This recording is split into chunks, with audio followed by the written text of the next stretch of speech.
chapter 8 of Political Treatise by Baruch Spinoza.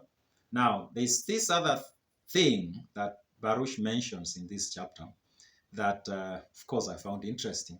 And it's about how people in power sometimes put others in position of power so that they can sacrifice them when need arises.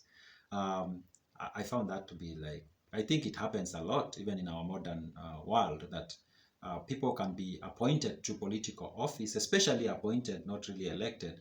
And they are put there when things go wrong, then they are the ones who are sacrificed so that the real powerful people or people behind the power save themselves. This is what it says.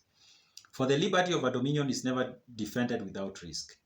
If it has no firm enough foundations, and to avoid that risk, patricians choose from the commons ambitious ministers, who are slaughtered as victims to appease the wrath of those who are plotting against liberty. So he says, in situation where people are not so sure of the liberty, they are worried that there are people in government who are trying to take away their liberty.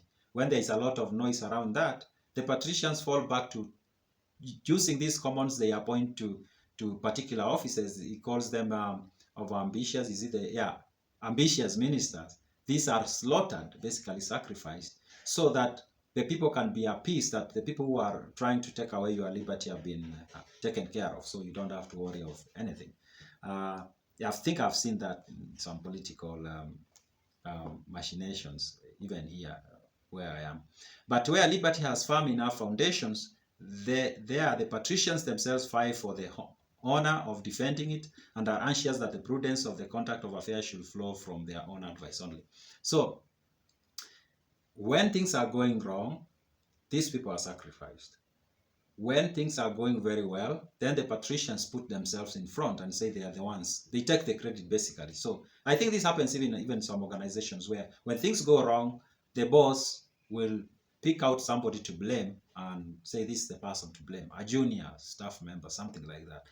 When things are going very well, then they say it is them who've made it possible. So that's what Baruch is kind of explaining here, but of course he's talking about the patricians and their ministers and their treasurers and secretaries who are bureaucrats from the multitude.